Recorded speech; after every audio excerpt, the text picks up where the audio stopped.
Good morning, students. The other day, I finished the two poems of B.B. Shelley, which were prescribed in your course. And today, I am going to take up a new poet, John Keats, and his poem, Ode to Autumn, which is there in your course prescribed for second year. Keats, along with Shelley, belonged to the younger generation of Romantic poets. He was born in 1795 and died in 1820 or so. As a poet, he is known as one of the greatest poets of beauty. I may tell you one very important thing, that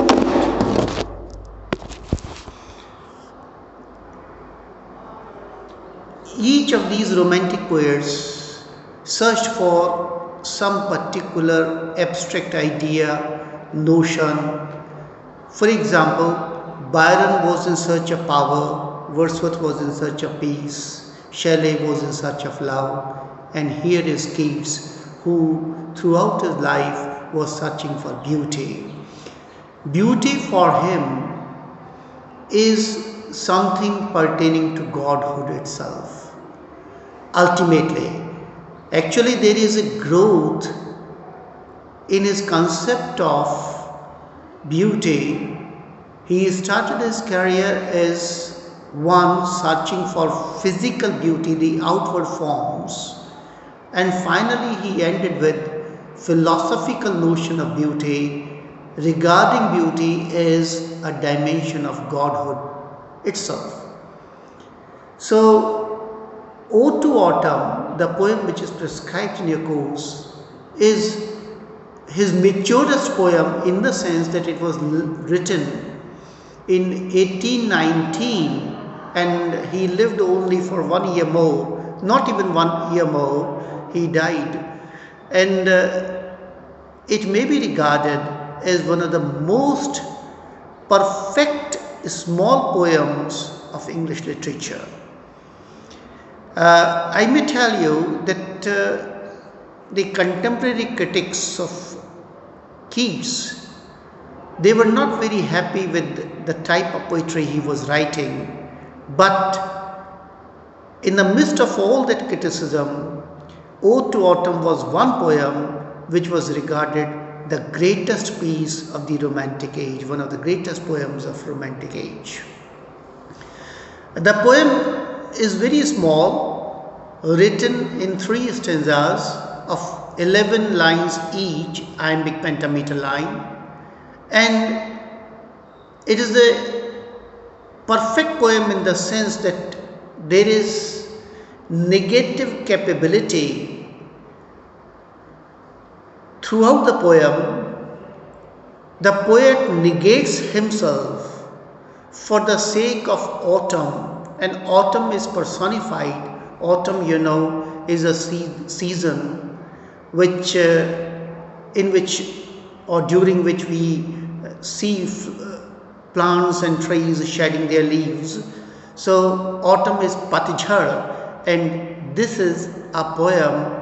It is an ode. It is called an ode because autumn is addressed throughout the poem and autumn is personified.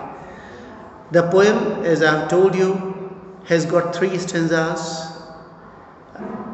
It is said by one of the critics, Rickett, that the 3 stanzas are basically 3 symphonies. First is the symphony of colors and taste, second is the symphony of activities, and third is the symphony of music. So these 3 stanzas are there, very small poem, but a great poem in the sense that here in the poem you would find Keats negating himself for the sake of his creation.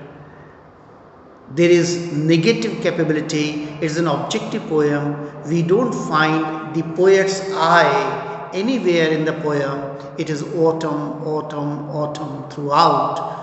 And autumn is personified I must say that autumn is not only personified, autumn is humanized.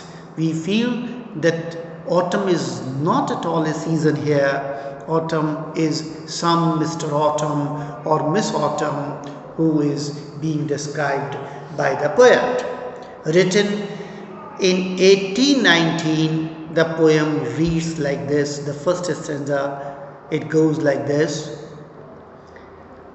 Season of mist and mallow fruitfulness, close bosom friend of the maturing sun, conspiring with him how to load and bless. With apples the vines that round the thatch eaves run, to plumb the shell, to plumb the golden season of mist and mallow fruitfulness, close bosom friend, that maturing sun, how to load and bless with apples the moss cottage trees, something there. So the poet begins the poem calling autumn the season of mist. Remember, autumn in England, it comes only after the rains. When the rains are over, then in October or so, we have got autumn season, and autumn begins with fog, and after that there falls winter, and after winter again is spring. So the cycle of seasons in England is like this. Season of mist and mallow fruitfulness. O autumn, autumn is personified, and autumn is called the season of mist because fog is all around. It is a misty weather because of the moisture in the air. Season of mist and mallow fruitfulness. All the plants, all the trees, all the fruits are getting mellowed. They are ripened to the core. Season of mist and mallow fruitfulness. Close bosom friend of the maturing sun. O autumn, you are the close bosom friend, very intimate friend of sun, conspiring with him how to load and bless with apples and wines, moss cottage trees, with the apples, the fruits that then the conspiring with him how to load and bless. And here just see the use of the word conspiring with him. O autumn, you are doing a conspiracy, you are performing a conspiracy against, conspiracy is a word which is always used in a negative sense, but here Keats is using conspiracy or conspiring in a positive sense, because the sun and his friend autumn, both of them are conspiring how to load and bless with apples the moss cottage trees, with apples. So for fruition, for fertility, the sun and his friend, close bosom friend autumn, they are conspiring how to load and bless with apples the moss cottage trees. I will take up the poem again tomorrow. This is enough for today. Thank you.